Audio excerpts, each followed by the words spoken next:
ना चैनल।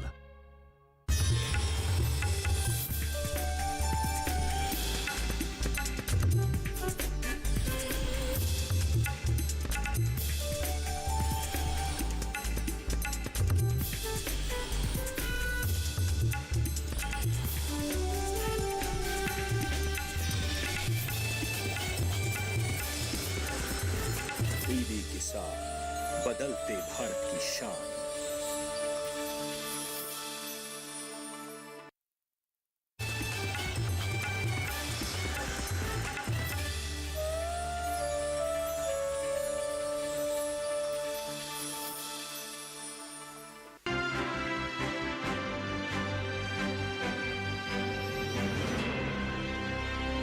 नमस्कार, बहुत स्वागत। डीडी किसान देख रहे हैं और मैं हूं आपके साथ राधिका चौधरी। एक बार फिर खास मुलाकात लेकर हाजिर हूं और आज पहुंच चुकी हूं उत्तराखंड। देखिए, उत्तराखंड का नाम सुनते ही आपके दिल और दिमाग में बेहद खूबसूरत नज़ारा आ जाता है। वाकई में बहुत खूबसूरत है उत्तराखंड। अब जब उत्तराखंड की खूबसूरती की बातें हो रही हैं तो ऐसे में खूबसूरती के साथ साथ अन्नदाता किसानों के जीवन में कितनी सारी यहाँ पर चुनौतियाँ भी होती हैं, क्योंकि पहाड़ी इलाका है, खेत जो होते हैं वो सीढ़ीनुमा होते हैं। तमाम चीज़ें होते हुए भी यहाँ पर किसानों के लिए कितना काम हो रहा है, उस सिलसिले में आज बात करेंगे खास मुलाकात में। और खास मेहमान भी हमारे साथ रहेंगे। देखिए, श्री गणेश जोशी जी हमारे साथ रहेंगे, कृषि मंत्री हैं। और जब कृषि मंत्री जी खुद हो और पहाड़ी इलाके की बात हो, उत्तराखंड की बात हो, तो उत्तराखंड के बारे में तमाम सवाल जो होंगे जो आप आज खुद सुनेंगे। तो सर, बहुत स्वागत। नमस्कार, बहुत नमस्कार। अच्छा, उत्तराखंड का जहन में आते ही मुझे लगता है कि स्वर्ग में आप रहते हैं। इतना खूबसूरत जगह है जो आपके हवाले कर दी गई है। इस जगह को हमें और खूबसूरत बनाना हो, या मैं ये कहूँ कि क्योंकि अन्नदाता की हम बात कर रहे हैं, तो सबसे पहला सवाल यही होगा कि उत्तराखंड की ज़्यादातर भूमि या तो वनों से घिरी हुई है या फिर वेस्टलैंड है। ऐसी परिस्थितियों में कृषि और किसान के हितों को पूरा करने में कितनी चुनौतियाँ आपके लिए हो जाती है? देखिए, आज हमारे प्रदेश के अंदर कृषि का क्षेत्रफल लगभग 11% है जी, और उसमें 51% जो है पर्वतीय क्षेत्र है, जहां हमारे 3 जिले हरिद्वार, देहरादून का नीचे का क्षेत्र है और उधम सिंह नगर जी, वहाँ की भौगोलिक स्थिति भिन्न है। यहाँ पर हमारे धान, गेहूँ, गन्ना काफ़ी होता है, और जो हमारे पहाड़ी क्षेत्र हैं जो 51% है उसकी स्थिति भिन्न है। वहाँ पर हमारी परंपरागत फसलें मड़ुआ, झिंगुरा, राजमा, गहत, पहाड़ी लोबिया, काला भट्ट आदि ये वहाँ पर होते हैं। और मैं सबसे पहले तो देश के प्रधानमंत्री नरेंद्र मोदी जी का आभार करना चाहता हूँ। जब से मोदी जी ने देश की सत्ता संभाली है, उन्होंने जहाँ देश की सीमा पर रहने वाले जवान की चिंता की है, उसके बाद सबसे ज्यादा अगर चिंता की है तो हमारा जो अन्नदाता है, जो हमारा किसान है, उसकी चिंता की है। आज जहां पूरे देश के अंदर 10 करोड़ से अधिक किसानों को किसान सम्मान निधि मिली है जी, वहीं हमारे प्रदेश के अंदर लगभग 6,69,935 किसानों को 2,395 करोड़ रुपया उसके माध्यम से मिला है। बिल्कुल। और मुझे याद है जब विधानसभा का चुनाव चल रहा था, अब और सारे चैनल से एक आकलन दिखा रहे थे कि साहब यहाँ का ट्रेंड है कि एक बार बीजेपी आती है, एक बार कांग्रेस आती है। बिल्कुल। और मैं उत्तरकाशी का प्रभारी था, और जब मैं एक सभा में गया तो मैंने वहां लोगों के हाथ खड़े कराए, तो मैंने उनसे पूछा कि इसमें किसान कितने हैं। तो वो 500 में से लगभग 490 किसान थे। अच्छा। और जब मैंने उनसे सवाल किया कि आपको किसान सम्मान, उस टाइम 8 किस्तें मिली थी, तो मैंने आपको किसान सम्मान निधि मिली कि नहीं मिली? तो उन्होंने कहा मेरी सबने हाथ खड़े किए। मैंने कहा कितनी किस्तें मिल गई हैं? उन्होंने कहा 8 किस्तें मिल गई हैं। मैंने ये किसने दी हैं? कि मोदी जी ने। तो मैंने कहा वोट किसको करोगे?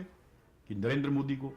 और जब हमारे प्रभारी यहाँ पर आए हाँ, तो वो मुझसे कहने, जोशी जी आप जमीन पर काम करते हो, आप ये बताओ कि क्या स्थिति रहेगी। मैंने कहा सर जो मेरा आकलन है, मैंने कहा 40 से अधिक सीटें हम लेकर आएंगे। वाकई में आपने कहा कि इतना बदलाव हो गया है, और बदलाव की बात जब आप खुद कर रहे हैं, क्योंकि कृषि मंत्री जी हैं आप, राज्य की 89% किसान जो है छोटे और सीमांत हैं, इन किसानों की आय बढ़ाने के लिए किस तरह से कदम आप उठा रहे हैं? हमारे यहाँ सबसे बड़ी दिक्कत है कि जंगली जानवर हमारी फसलों को नुकसान पहुंचाते हैं। और इसलिए आज हमने कहा कि आज हम कैश क्रॉप्स में जा रहे हैं। आज जो हमारा अरोमा है, अरोमा क्षेत्र में अब लेमन ग्रास है। हाँ, लेमन ग्रास को कोई जानवर नहीं खाता। 2000 से ऊपर हम गुलाब लगाते हैं, तेज पत्ता लगाते हैं। और मुझे ये बताते हुए फक्र होता है कि जब ये राज्य बना था तो हमारे अरोमा का जो हमारा सेंटर फॉर एरोमेटिक प्लांट्स है, जिसका उद्घाटन माननीय प्रधानमंत्री जी ने किया था, उसका टर्नओवर 2 करोड़ था। अच्छा। और आज 95 करोड़ से अधिक उसका टर्नओवर हो गया है। अभी प्रधानमंत्री जी यहाँ पर आए थे इन्वेस्टर समिट में। हमारे एक होता है तिमूर, जी जी, अगर आप जानती होंगी, और तिमूर का प्रयोग पहले डाबर वाले अपने पेस्ट में उसका पेस्ट में कर देते, टूथपेस्ट में। लेकिन आज तिमूर उसका हम परफ्यूम बना रहे हैं। हमने अभी तिमूर का बीज मुनस्यारी से लाकर उसके बीज को बोया और उसके छिलके से हमने, उसके एक्सट्रेस से जो है हमने परफ्यूम बनाया। प्रधानमंत्री जी को, राष्ट्रपति जी को, गृह मंत्री जी को भेंट किया और उन्होंने अपने भाषण में इस बात का उल्लेख किया। तो आज इससे हमारे किसानों की इनकम बढ़ रही है। आज कैप के माध्यम से 50,000 से अधिक किसानों को हमने जोड़ा है, और जो है एरोमेटिक प्लांट्स लगा रहे हैं, मेडिसिन के प्लांट लगा रहे हैं। और मैं तो आपसे कहूंगा कि आप अगर देहरादून आइए तो एक बार आप कैप में जुड़ जाइएगा, क्योंकि कैप के अंदर जो मशीनें हमने लगाई हैं पूरे वर्ल्ड के अंदर, फ्रांस के बाद एरोमेटिक में इतनी अच्छी लेटेस्ट टेक्नोलॉजी की मशीनें अच्छा, पूरे वर्ल्ड में कहीं नहीं है। दूसरा, मैं आभार व्यक्त करना चाहता हूं प्रधानमंत्री जी का। हाँ। आज श्री अन्न को, मिलेट्स को अगर अंतरराष्ट्रीय पहचान मिली है तो उसका श्रेय देश के प्रधानमंत्री नरेंद्र मोदी जी को जाता है। राष्ट्रीय सुरक्षा कार्ड, उसमें जो हम फ्री राशन देते हैं उसमें हम 1 किलो मड़ुआ भी दे रहे हैं। अच्छा। और आज उसका तात्पर्य यह है कि किसान को लगे कि हम मड़ुआ अगर बोते हैं तो उसकी खपत हो रही है। दूसरा, आज सबसे ज्यादा एमएसपी अगर किसी फसल का है तो मड़ुए का है 38 रुपए 46 पैसे। जी। पहले ये होता था कि किसान अगर मड़ुआ बोता था उसको, किसान को उसकी उपज का सही दाम नहीं मिलता था, क्योंकि पहाड़ का किसान गरीब होता था और साहूकार से पैसा ले लेता था उधार, और बिचौलिए उनसे 22 रुपया 23 रुपया मड़ुआ खरीद कर आगे 34-35 रुपया बेचते थे। उसके लिए हमने ये सुनिश्चित किया है आज हमारे प्रदेश के अंदर, क्योंकि ग्राम विकास विभाग भी मेरे पास है। हाँ।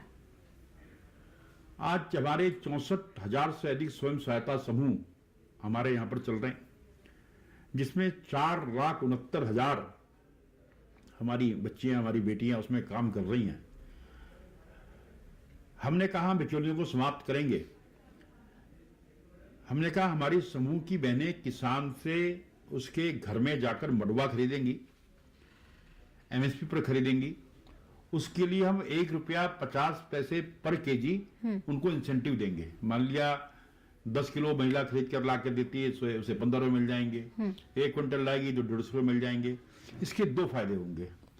एक तो किसान को उसके उपज का सही दाम मिलेगा, और दूसरा जो प्रधानमंत्री जी का सपना है कि 2 करोड़ से अधिक बहनों को लखपति दीदी बनाना है, और हमारी सरकार का जो मुख्यमंत्री जी का संकल्प है कि जब हमारा राज्य 25 साल का होगा, हम 1.25 लाख बहनों को लखपति दीदी बनाएंगे, वो भी साकार होगा और किसान को उसकी उपज का सही दाम मिलेगा। तो आज ये अमीरों की थाली का भोजन बन गया है।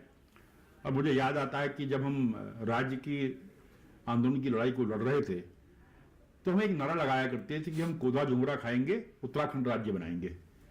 आज हम ये नारा दे रहे हैं कि हम कोदा झुंगरा उगाएंगे, उत्तराखंड को आत्मनिर्भर बनाएंगे। इस दिशा में हमारी सरकार काम कर रही है। क्या बात है। अच्छा सर, जितनी बातें आप कर रहे हैं, वाकई में अमीरों का जो भोजन है, आप खाते हैं कि नहीं खाते मिलेट्स? बिल्कुल, मैं तो मड़वे की रोटी खाता हूँ जी।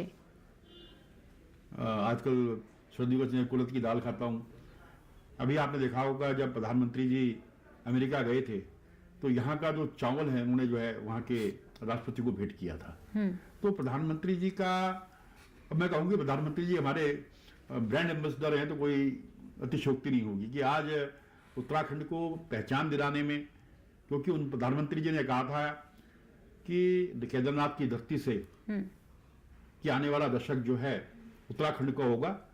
वास्तव में अभी जैसे वो साकार हो रहा है। अभी आपने देखा होगा प्रधानमंत्री जी जहाँ केदारनाथ गए, हमारे केदारनाथ में टूरिस्ट की संख्या 60 लाख से ऊपर हो गई, बद्री केदार में। आपने आय दोगुनी करने का इतना बड़ा कॉन्सेप्ट तैयार करके बताया। और कि देखिए, चाहे वो स्वयं सहायता समूह हो, लखपति दीदी हो, उसमें चाहे मिलेट्स को एड ऑन कर दिया आपने, उसके अलावा तमाम योजनाएं आपने एड ऑन कर दी कि तब जाके हम किसान की आमदनी को दोगुना कर सकते हैं। बहुत ही बेहतर आपने जवाब दिया।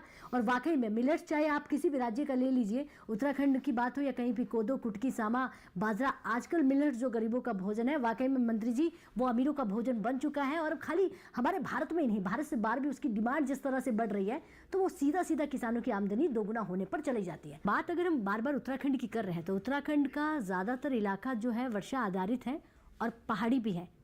ज़्यादा से ज़्यादा खेतों तक पानी उपलब्ध कराने के लिए क्या क्या किया जा रहा है? देखिए, वास्तव में हमारा अधिकांश कृषि का क्षेत्रफल वर्षा पर आधारित है। वर्षा नहीं हुई, फसल सूख जाती है, खराब हो जाती है जी। और आज जहां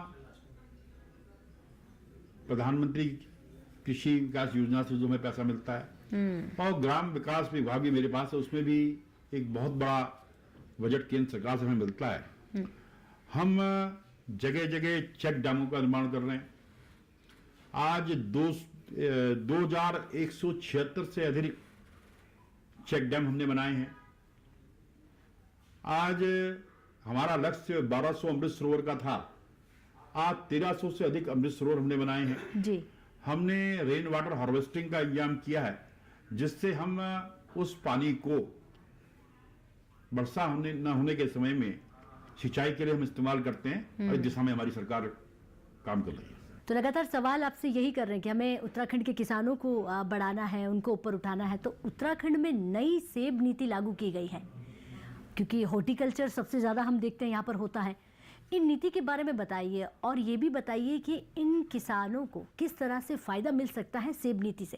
सेब 5 साल में 6 साल में फल देता था, और आज जहाँ हाई डेंसिटी का हम एप्पल हम लगा रहे हैं, वो 1.5 साल में फल दे रहा है। अच्छा। पहले 1.5 साल में वो 6.5 किलो देता है, फिर 18 किलो देता है, फिर 22 किलो देता है।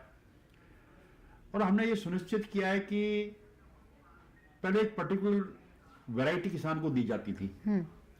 अब हमने ये तय किया है कि किसान अगर M9 चाहता है तो उसको M9 देंगे, 111 कहेगा 111 देंगे, सीडलिंग कहेगा सीडलिंग देंगे। जो किसान की डिमांड होगी इसके अनुरूप उसको हम उसका बीज देंगे। किसान आज बाध्य नहीं है। आज एप्पल मिशन में हमने लगभग 800 करोड़ से ऊपर की व्यवस्था हमने की है, और जिसमें 50,000 3 साल के अंदर 50,000 हेक्टेयर क्षेत्र के क्षेत्रफल में हम सेब की खेती करेंगे। और आज कश्मीर व हिमाचल के बाद हम तीसरे स्थान पर हैं। हमारी सरकार का संकल्प है कि जब हमारा राज्य 2025 में 25 साल का होगा, हम अपने उत्पाद को हम दुगुना करेंगे। जी। आपने देखा होगा कि मार्केट में हिमाचल एप्पल होता है तो उसकी कीमत थोड़ा ज़्यादा होती है। इसी प्रकार जो हमारा हासिल का एप्पल है उसके दाम किसानों को ज़्यादा मिल रहे हैं और उस बेल्ट में हम और ज़्यादा फोकस कर रहे हैं। हमारा संकल्प है कि हम, जैसा कि मैंने कहा, 2025 के उत्पाद को दोगुना करेंगे। जी जी, तो आपकी सरकार इस दिशा में अगर बेहतर काम करेगी तो वाकई में वो दिन दूर नहीं, क्योंकि अब हमारा अन्नदाता खेती को खेती नहीं बिजनेस के तौर पर देख रहा है। पहाड़ी इलाका होने की वजह से उत्तराखंड में मिट्टी का कटाव बड़ी समस्या रहा है सदा से। क्या इस सिलसिले में भी कुछ किया जा रहा है? अगर आपने देखा होगा कि हमारे जो पहाड़ी बेल्ट है वहाँ पर सीढ़ी नुमा खेत होते हैं। जी जी। और जब भारी वर्षा या मुश्किल होता है तो खेत कट जाते हैं, धंस जाते हैं। तो उसके लिए हमने सुनिश्चित किया है कि जिला योजना के माध्यम से हम अधिक से अधिक पैसा जो है भूकटाव को रोकने के लिए दे रहे हैं। जी, क्योंकि हमें सबसे ज़्यादा यही ध्यान देना है कृषि मंत्री होने के नाते कि समस्या जितनी भी है उनका समाधान किसानों तक पहुंचना चाहिए, क्योंकि ये आपकी जिम्मेदारी बन जाती है। समस्याओं के बावजूद उत्तराखंड में दलहन और तिलहन उत्पादन बढ़ाने की संभावनाएं हैं। क्या इस दिशा में भी कुछ किया जा रहा है? देखिए, आज सबसे पहले तो मैं माननीय मुख्यमंत्री जी का बधाई देता हूँ, प्रधानमंत्री जी को भी। आज हमारी जो राजमा है, जो हमारी गौत है, जो हमारा पहाड़ी तोर है, जो हमारा काला भट्ट है, इसको जीआई टैग मिला है। अच्छा। आज जो हमारी मुनस्यारी की राजमा है, जैसे मैंने बताया, गहत है जो पथरी के लिए बहुत बढ़िया, जिसकी दाल कहते हैं, जो पहाड़ी हमारी तोर है बहुत गर्म होती है सर्दियों में, हमारा काला भट्ट है, इसको जीआई टैग मिला है। और आज हम इसके उत्पाद को बढ़ाने के लिए लगातार किसानों को प्रोत्साहित कर रहे हैं, क्योंकि आपने देखा होगा जो हमारी नीचे की बेल्ट है, उधम सिंह नगर, हरिद्वार और देहरादून, जिसका मैंने जिक्र किया, वहां पर धान, गेहूं व गन्ना होता है और वहां पर इतना उत्पाद हो रहा है, लेकिन उसके हमें नुकसान भी हो रहे हैं, क्योंकि ज्यादा फर्टिलाइजर का इस्तेमाल करने के कारण जहां हमने अपने उत्पाद को बढ़ाया, लेकिन जो भूमि की उर्वरक क्षमता है समाप्त हो रही है। क्योंकि अक्सर देखने में क्या आता है, मान लिया मैं अपना खेत सपोज आपको दे दिया और आपने क्या किया कि उसमें 2 साल, मतलब 2 की जगह 3 फसलें लेने की कोशिश की, उसमें अत्यधिक यूरिया या अन्य पेस्टिसाइड उसमें डाले जी, उससे फसल कभी इनकम तो बढ़ गई, लेकिन भूमि की उर्वरक क्षमता खत्म हो गई। तो हमने ये निश्चय किया, हम पेस्टिसाइड पर रोक लगा रहे हैं, कम से कम उसका इस्तेमाल हो।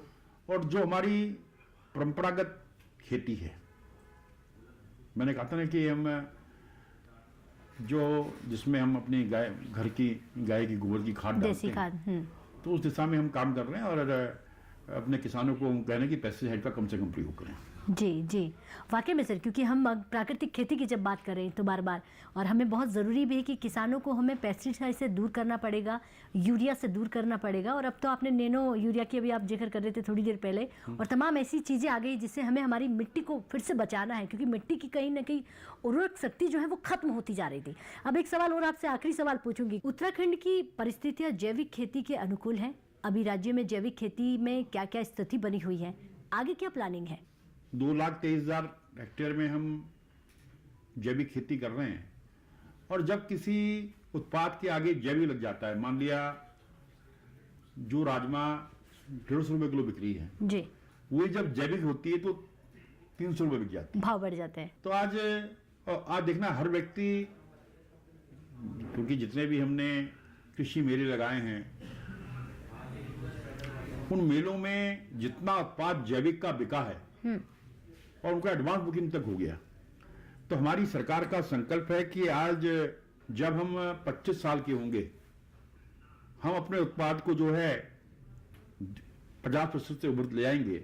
आज 4,485 हमारे जैविक क्लस्टर चल रहे हैं, जिसमें हमारे किसान अपने समूह बनाकर काम कर रहे हैं। अच्छा।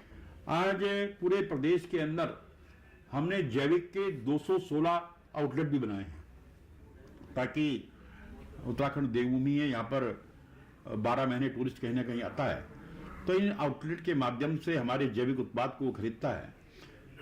मुझे याद है, अभी मैं 2 महीने पहले एक दौरे पर अल्मोड़ा की तरफ गया, और रास्ते में एक मैं जैविक आउटलेट पर जब गया तो मैंने उस बच्ची से जब पूछा, मैंने कहा बेटा ये आपने ये आउटलेट खोला है, आपकी कितनी कमाई जाती है? तो उसका ये कहना था कि सर मैं 1 से 1.5 लाख रुपए महीना इसमें कमा लेती हूँ। अच्छा। क्योंकि उसमें सारे हमारे जैविक उत्पाद उसने रखे हुए थे। फिर मैं जब अंदर गया, जहाँ पर वो बच्चियाँ 7-8 बच्चियाँ पैकेजिंग कर रही थी, तो मैंने उनसे पूछा बेटा आपको कितनी कमाई होती है? किसी ने कहा 12,000, किसी ने कहा 15,000, क्योंकि वो पैकिंग वगैरह उसको साफ करने का वहाँ पर काम कर रही थी। तो जहाँ इसके माध्यम से हम एक अच्छा उत्पाद लोगों को दे रहे हैं, वहीं इसके माध्यम से प्रत्यक्ष व अप्रत्यक्ष रूप से कई लोगों को रोजगार भी जैविक खेती के माध्यम से जो मिल रहा है, जो आज एक पलायन बहुत बड़ा मुद्दा है। तो आज उसको रोकने में भी हमारी ये जैविक खेती बहुत कारगर सिद्ध हो रही है। अच्छा, जैविक खेती की हमने चर्चा कर ली, प्राकृतिक खेती की हो गई, किसानों की आमदनी बढ़ाने की बात हो गई है, हॉर्टिकल्चर पर बात हो गई है, सेब नीति पर बात हो गई है। अच्छा, मैंने देखा कि पिछले महीने यानी कि अक्टूबर का महीना आप बाहर अंतर्राष्ट्रीय सम्मेलन में गए थे, मैक्सिको गए थे, तो इस सम्मेलन में क्या चुनौतियां रही या फिर क्या हल निकल कर सामने आया? मैं जब वहां पर गया, 164 देशों के डेलीगेट्स वहां पर थे कैनकुन में, मैक्सिको में, और 2 दिन के कॉन्क्लेव में जो चर्चा हुई मार्केटिंग और ब्रांडिंग पर हुई। और आज मैं प्रधानमंत्री जी का फिर आभार व्यक्त करना चाहता हूं। आज हाउस ऑफ हिमालय, उस ब्रांड का क्रिएशन माननीय प्रधानमंत्री जी के द्वारा किया गया है। और आज हमारे जितने ब्रांड हैं, क्योंकि आज हमारे कई एजेंसियां हमारे इन उत्पादों को बना रही है और अलग अलग नाम से उनको सेल कर रही है। लेकिन जब एक अम्ब्रेला ब्रांड आ जाएगा, हाउस ऑफ हिमालय, जो कि एक बहुत ही बड़ा नाम है, हिमालय की एक अपनी पहचान है, तो निश्चित ही हम अपने इन उत्पादों को जब मार्केट पे ले जाएंगे। और प्रधानमंत्री जी ने आज उसको, क्योंकि इंस्टीट्यूट समिट में देश विदेश के लोग यहाँ पर आए थे, और आज मुझे ये कहते फख्र होता है कि आज मेरी सेक्रेटरी मुझसे कह रही थी कि साहब कई लोगों के आगे साहब हमें इसकी फ्रेंचाइजी दीजिएगा। तो उन्होंने कहा साहब अभी तो ये लॉन्च हुआ है, प्रधानमंत्री जी लॉन्च किया है, और उसकी कुछ लीगल वो भी हम उसको पूरा कर रहे हैं। तो आज मुझे पूरा भरोसा है कि जिस दिन हमारे को पूरी विधिवत इसकी लीगल प्रोसेस को हम पूरा कर लेंगे, तो उसके माध्यम से अपने जितने उत्पाद हैं जब उनको बेचेंगे तो उसको एक अच्छा दाम भी मिलेगा, और किसानों को उसके उपज की उनको भी उनका सही दाम मिलेगा। जी जी। तो देखिए कितनी सारी चीज़ें आ जाएं, लेकिन हमें ब्रांडिंग की ज़रूरत होती है। और आप खुद बैठकर कह रहे हैं कि हमें कहीं ना कहीं अगर ब्रांडिंग और मार्केटिंग अच्छी हो गई तो हमारा किसान खुद प्रोसेसिंग करेगा, कच्चा माल मार्केट में ना देकर खुद ही बिजनेसमैन बन जाएगा, बिचौले खत्म हो जाएंगे। तो अगर मैं तमाम चीज़ें और सवालों के जवाब मुझे मिल चुके हैं, अगर मैं ये पूछूं कि बहुत बेहतर आप काम करने की दिशा में अगर बढ़ रहे हैं आगे, तो आगे का रोड मैप क्या होगा? अब क्या रोड मैप आपने बनाया कि हमारा किसान, क्योंकि बार बार डंका जो है आप कह रहे हैं उत्तराखंड का किसान बजा रहा है पूरे हिंदुस्तान में। देखिए मैंने कहा कि जहाँ हम जैविक खेती पर जा रहे हैं, आज हम और एक काम हम और करने जा रहे हैं जी। आज हमारे प्रदेश के अंदर हमारे 94 गार्डन हैं। अच्छा। तो आज हम हॉर्टी टूरिज्म के क्षेत्र में भी काम कर रहे हैं। अच्छा। हमने कहा कि हम हॉर्टी टूरिज्म को लाएंगे। अभी हमने सिलिंग टॉक में जो हमारा टी गार्डन है, यहाँ की चाय भी बड़ी फेमस है, और सिलिंग टॉक में हमने टूरिज्म के साथ एक वो कर वहाँ पर हमने इसको शुरू किया है। अन्य क्षेत्रों में इसका हम प्रयोग कर रहे हैं, ताकि यहाँ पर जब टूरिस्ट आए तो प्रकृति का भी आनंद ले और अपना जिस एंजॉय करने होता है एंजॉय भी यहाँ पर करें। जी जी। नहीं, आप कह रहे हैं सब कुछ आप ही ने किया है, चाहे वो आय बढ़ाने की बात हो, किसानों की तरक्की की बात हो, चाहे विकास की बात हो, सब कुछ आपने किया है, तो क्या पहले की सरकारों ने कभी कुछ किया ही नहीं? नहीं, बिल्कुल। देखिए, अगर आपने ध्यान होगा, कांग्रेस के प्रधानमंत्री का बयान है। उन्होंने कहा दिल्ली से हम 1 रुपया भेजते हैं और जब वो नीचे लाभार्थी तक पहुंचता है तो 15 पैसे हो जाता है। अच्छा। उदाहरण के लिए आज किसान सम्मान निधि 2,000 रुपये मिलती है, और कांग्रेस का शासन अगर होता तो वो 2,000 रुपये किसान तक पहुंचते पहुंचते 300 रुपये हो जाता। लेकिन आज डीबीटी के माध्यम से सीधा वो 2,000 रुपया किसान के खाते में जा रहा है। हाँ। ये बदलाव इन 9.5 साल के अंदर आया जी।